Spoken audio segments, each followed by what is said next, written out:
Hi, my name is Nono Bokete and I am a T4L ambassador.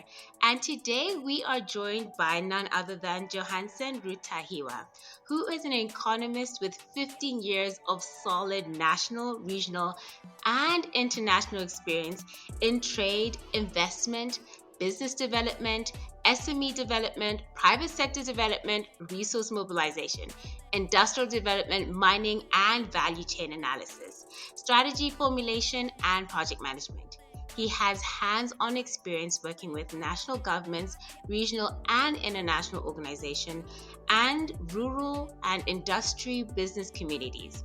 Johansen has consulted for various international organizations and extensively published research in these fields. He also has hands on trade negotiation skills as he was involved with the AFCFTA and COMESA SADC EAC tripartite negotiations. Thank you so much for joining us today. Welcome to Shameless. Here we explore the transformative power of courage and action.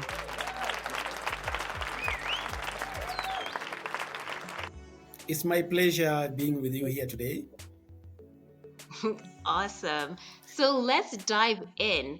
Johansen, you work for one of the largest inter-governmental organizations in the region. Can you tell the listeners at home who don't know anything about SADC what its mandate is about, what does it actually do, and how many lives does it impact?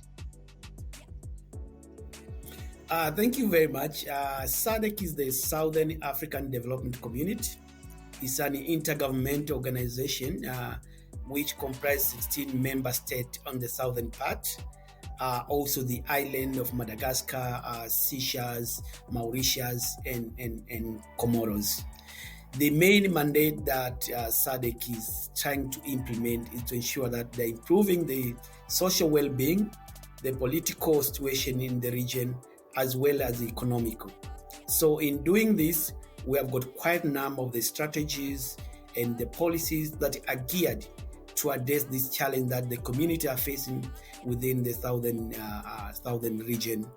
And some of the strategy or policy that we are implementing is like the revised indicative strategic development plan for 2020 to 2030. Under this strategy or policy, we have got 4 pillars that we are focusing on. The first pillar being the foundation, which is state and security. We are saying that whatever we want to do as a region, if we are not well crafted in terms of peace, nothing will happen. There's no life, there's no economic growth, there's no political wherever. So we are saying foundation of peace and security is a set ground of this RSDP, and now we are coming to the first pillar, which is now market integration, which comprises of industrialization and trade. What are we saying? We want to ensure that the region will industrialize. Through industrialization, that's when people get the jobs. You get contribution to the economy through GDP, you get income.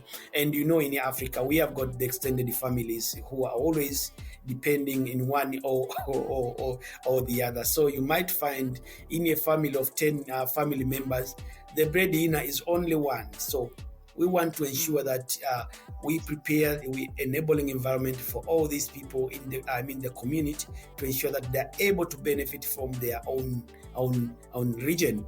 And as an intergovernmental organization, like any other, the focus is to integrate more. And when we say we integrate more, we want to have the borderless movement of people. One, you should be able to move from Botswana to Zambia freely without any hassling at the border posts. One, moving from Zambia to Angola without any hassling. But as we are moving there, but still we have the challenge that are facing the region. Not all member states are really open to that kind of integration. We are still lagging behind if you compare with other regions like East African community, where now they are almost in a common market, where now people are free to for establishment in any of the country to have the job freely. So that's where as a SADC we are looking to move as a region. Why do you think that SADC or the Southern African region is lagging behind the East African bloc in regards to the common market agenda? It's not really that it's lagging behind. If you look on the integration index, that publication which is always released by African Union, there are six categories of assessing the member state in terms of the integration. The issue of infrastructure, how are we developed? There's the issue of the movement of people. There are issue of the custom. There are issue of energy. There are issue of taxes, to mention just a few. So now, ranking all these pillars, you find like SADC is doing quite well in terms of the financial integration. That's one of the areas that is really doing quite well. But when it comes to movement of people, we are lagging behind when you compare to EAC. So we can't really say that as SADC we are lagging behind, but it's all the regs. Yeah, we might be good in this pillar of financial integration, but we're not doing quite well in terms of the pillar of infrastructure, and or we are not doing quite well in terms of the movement of people. And when you read this report, you find the comparison is not only SADC and EAC, but rather all the regs, the COMESA, the EAC, the SADC, the ECOWAS, the CEMAC, all this, and the whole of Africa. Try to see which one is doing well and where the best practice other regs can learn from. So we can't really say that we are not doing quite well. We are doing quite well, but when comparing with each other, we might be slightly behind in one of the indicator, but not all. Perfect. So you've mentioned some great things that SADC is doing, but surely you are faced with some big challenges ahead to try and achieve your pillars. What would you say are your top two challenges that keep you up at night? Peace and security. Peace and security can be the first challenge. And why I'm saying this, you will see we are a large rec where we've got 16 member states, and always politics in Africa is unpredictable.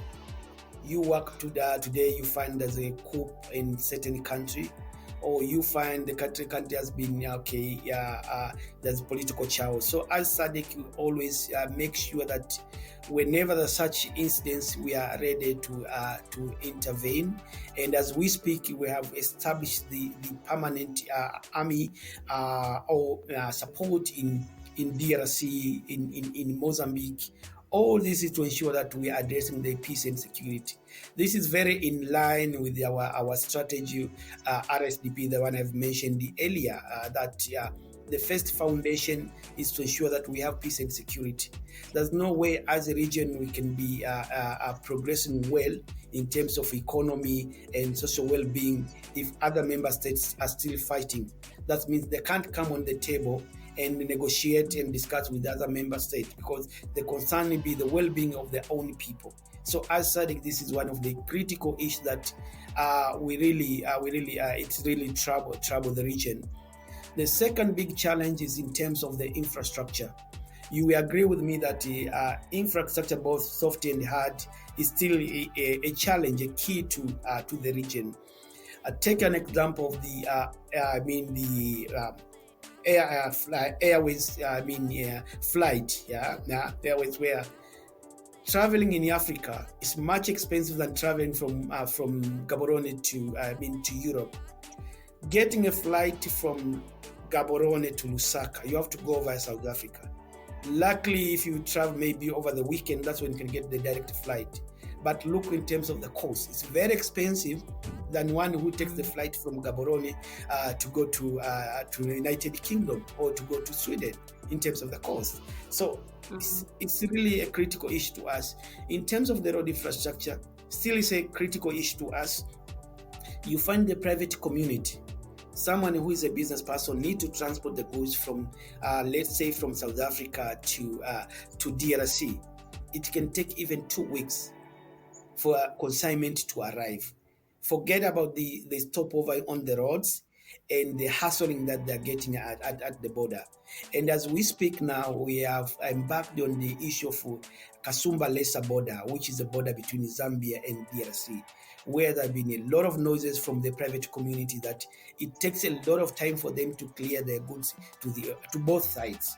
So as Secretariat, we have tried to intervene and see what can be done to ensure that we resolve that scenario at the border. So the infrastructure and peace in the region, these are the really critical issues that we are facing.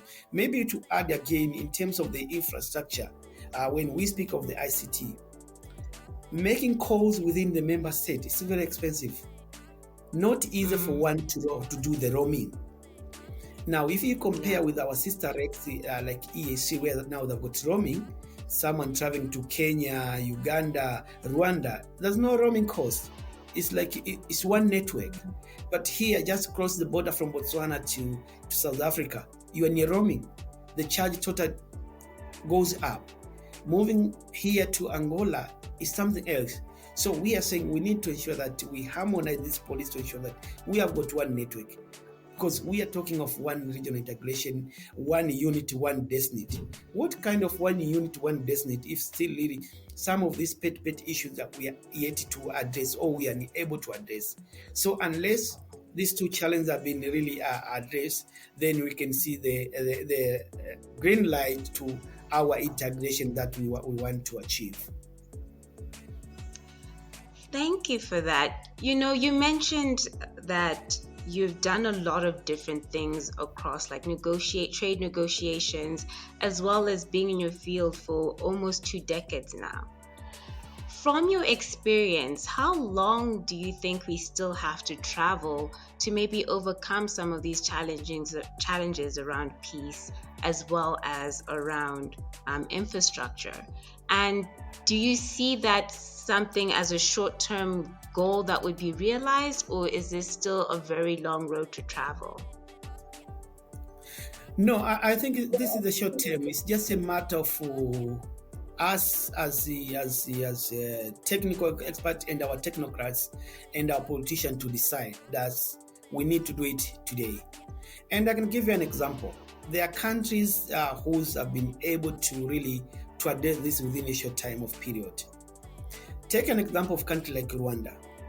For someone who has visited Rwanda after the genocide in the 1990s and early 2000, and now the Rwanda you are seeing after 20 years is totally a different country. It's even far better than even a small European country that the one we know. So it's a matter of the commitment from our politicians, from our technical and our technocrats. If they can decide that we want to change this, I believe it's possible. CFTA, the African Free Continental Trade, it was not an initiative that took much time to be in place. It was just the initiative and the political will of the President Kagame to say, no, Africa, we need to unite. Africa, we need to work together. And he mobilized his fellow heads of state. And now within a year, 2 years, CFTA, you see the impact of CFTA as we have started reaping it. Giving also an example for my own country, from the late President Magufuli. He led the country for 6 years only. But the achievement or the legacy has left it behind. Some of them we are unable to do it for the past 30 years, but he was able to do it within 6 years. And most of them he did it within 5 years, which to most of us have been saying, no, 5 years is too short. We can't be able to build the flyover. We can't be able to change the mindset up of people. We can't be able to build the bridges. We can't be able to have the reliable source and accessible source of power. We can't be able to have good infrastructure. But for him, he proved us wrong.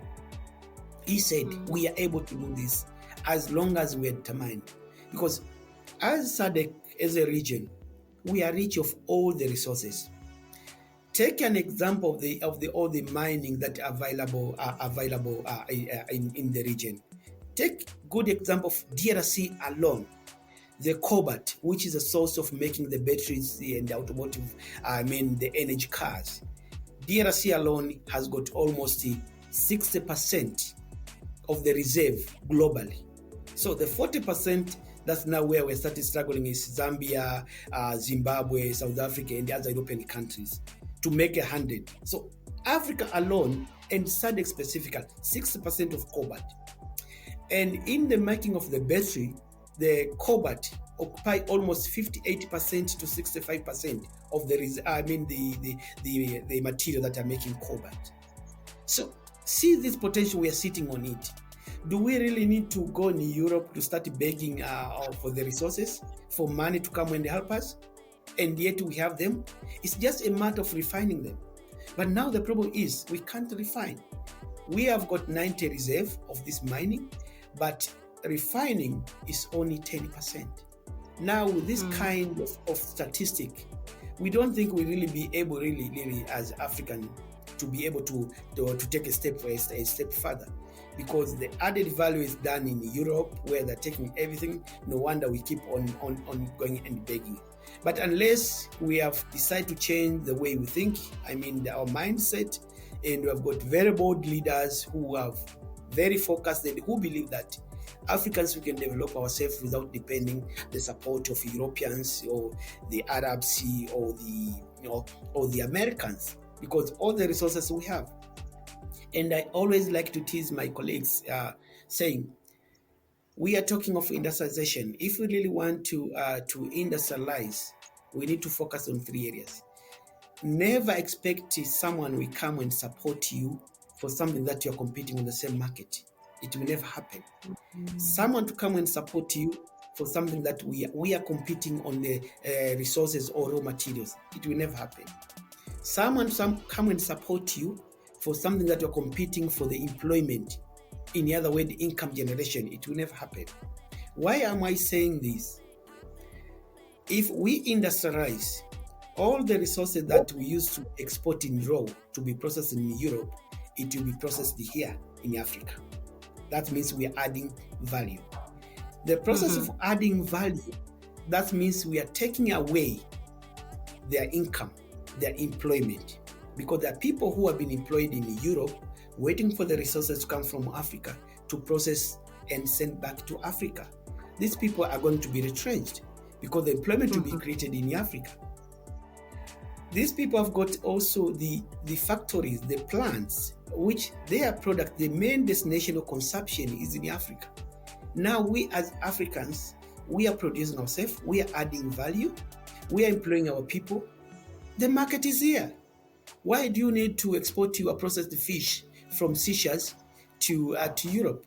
And yet you have got your next brother in Tanzania, in South Africa, in Madagascar, who can consume your fish. So you have created the market within the continent, you have created the employment within the continent, you have added the value within the continent.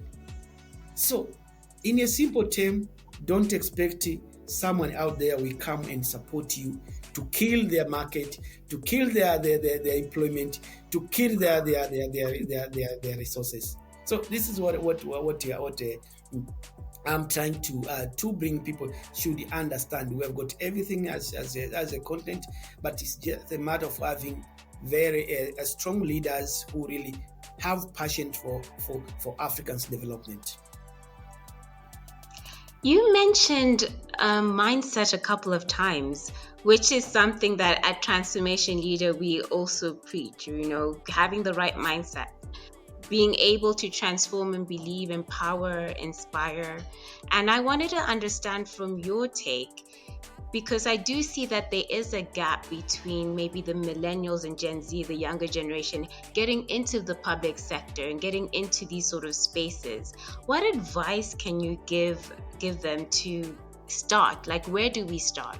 What do we read up on? Who do we talk to? How do we get involved so that when it's our turn to step up and lead, we can lead boldly and courageously to achieve some of those dreams that you've put? And I don't even want to call it dreams, because that should be our reality. It shouldn't actually be a dream. Like you said, we have everything on this continent. So what's stopping us from achieving everything we could possibly achieve? On that one, I think the issue is The reality vis-a-vis expectations. Most of us, when we're at the university or at college, usually we have a lot of expectations. As economics graduates, by that time the expectations were like, okay, because I used to interact with a lot of people, yes, especially the bankers and some relatives, some good friends be like, okay, which course are you taking? Economics. Oh, okay. When you finish, just come and see me. I'll give you a job. So the expectation that you think after your first degree, you have a good job, you'll be able to buy a nice car, you'll be able to have a nice double-store house within maybe first year or 3 years. But when it comes on now on the field, things are totally different. You need patience. You need to believe in yourself, the potential you have that. Okay, I'm able to do this. But majority we are lacking that, because after a year we have not been successful to get the job, we start losing the hope. Our confidence goes down, which is totally very wrong. Always I tell my colleague and my peer, believe in the competence that you have. Believe in yourself. Say, no, I believe I've got this competence, no matter what. Even if someone wakes me up at night telling me what is your competence, I'm able to stand and say, defend myself confident that if you give me 1, 2, 3, I'm able to deliver. And we should not be giving up easily. And I'm saying this because of my journey to where I am. In most of the posts I've had, I had to apply almost 3 times because I believed that into myself that I've got this potential, I've got these qualities. Why am I not getting? Probably, okay, people missed my CV. I need to try again.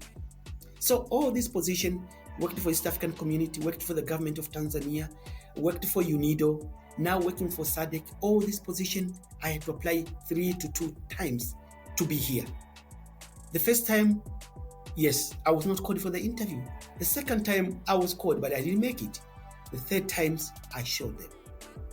And what I can say, as I'm saying about believing and trusting yourself, that, okay, when you are called for the interview, whatever you want to do, show people that you are capable of doing. Even if you are personal business, you are looking for a deal, you are meeting a CEO of company ABC, that I want to get this consignment, I'm able to supply the ICT equipment to your company. Even if you've got low capital for you to be able to supply, show that confidence that I'm able. Give me this consignment, I'm going to do it. And once you have been given that consignment or you have been given the job, show them that you did not make a mistake to give me. Because I believe if we say you are an entrepreneur, you got like a seed man, let's say you have signed the contract which you're supposed to supply the equipment worth of 50,000 USD and your capital is only 10K. What do you do? Okay, you have the first installment. You are able to walk in the bank, guys, I've got this contract. Once I supply this amount I'm going to be paid, please, I need a loan. You get a loan. Not even if it's from the bank, but there's also microfinance who are looking potential customers to give them the loan. With your potential, definitely you get that loan.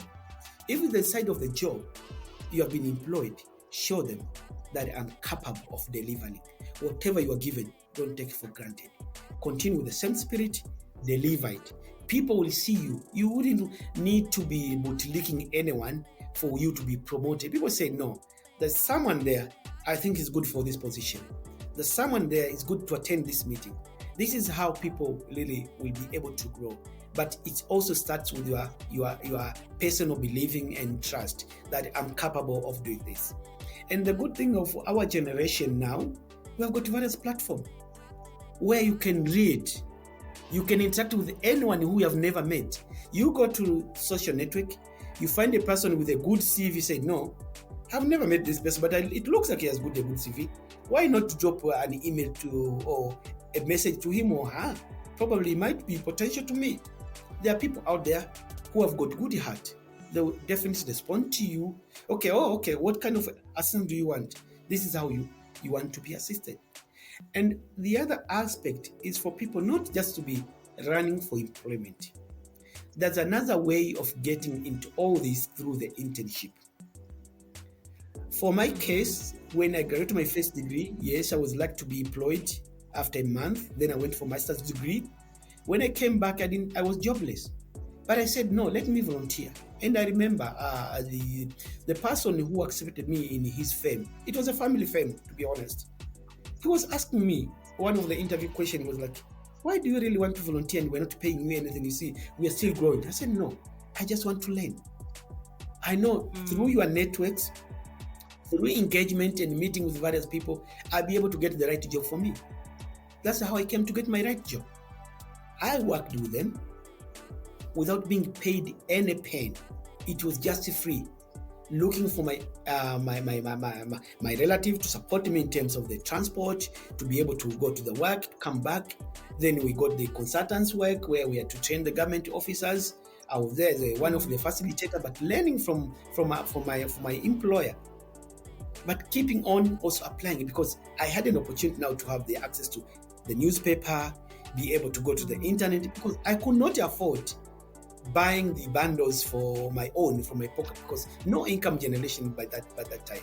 But through engagement of intern, though for free, but it was not free, because I was able to get the free internet. Through newspaper, I'm reading, this organization has advertised for the job. Then I kept on applying. So unless the young generation change the mentality, once they come from the university, what they expect, they should leave it at the university. Say, no, we have got a degree from the class. Now we need to have the street degree. We need to position ourselves. How do we really fit in the community? Because at the community level, even the person who you never expected might be very helpful. We know we have our friends and our relatives who had a drop down from schools because probably they were not much competent, or probably other social dimensions that made them to drop. And now they're very successful when it comes to business or entrepreneurship. For them being in the street, they are more experienced than you coming from university with your degree. Listen to them. Some of them may give you very valuable information that if you add up with your knowledge and your education, you may be able to excel. So my advice to the young generation: let us really first change the way we think. Let us make good use of the platform that are available. And last, believe in the potential you have. Never let anyone put you down saying, no, you can't. I know you can. Believe in yourself. I like this. When President Obama was vying for the presidential, he had this slogan, yes, we can. Believe in yourself. Say, yes, I can. Because if Johansen has been able to go through this, why not me? What is the difference between me and Johansen? He has got two hands, I've got two hands. One head, two legs. So why am I not becoming like him? So if you believe in that potential, you should be able to really to grow. And honestly and frankly speaking, looking at my age and the position I'm holding current, it's not really commemorate. I deserve. I don't, because even the interview that I've gone through, I was most of the time I'm the youngest. I'm looking for competing with the people with 45 above, who have got almost 20 years experience. But I really believe in myself. I said, no, with this position, I know I've got all the qualities and I'm able to take the position and the challenges. So with that confidence, that's how far I've been able to grow very quickly compared to my colleagues who were employed the same day. Last week I was in Tanzania, my home country, and I went in my home ministry where I started my career. Those colleagues who were employed with me, they're still officers. But I'm going back now. I'm meeting the permanent secretary. I'm meeting the minister. I'm not in their level. And I remember when I was with them that time, I was like, guys, I know one day I'll be coming back to this ministry, meeting your ministers and permanent secretary.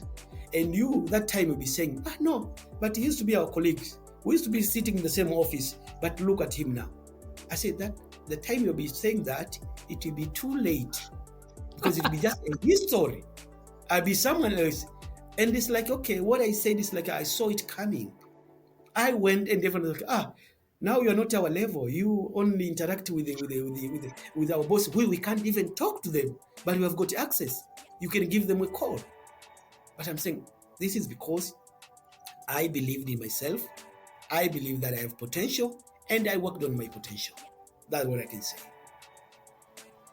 Thank you so much. I definitely feel inspired by this because you've given us some practical steps that someone can do today. As a university student, you have to be street smart. You have to work on yourself. You have to believe in yourself. You have to look for those opportunities, talk to different people, have the courage to talk to those people, and eventually things will open up to you. The best thing that I enjoyed was when you're like, you have two hands, one head. What's so different from you to the next person? And I absolutely resonate with that. If someone has achieved it before, then why can't you achieve it yourself? Thank you so much for your time. I really enjoyed this conversation, Johansen, and I'm sure we'll have you back again on Shameless Podcast. Bye. I'm always open and willing to work with you.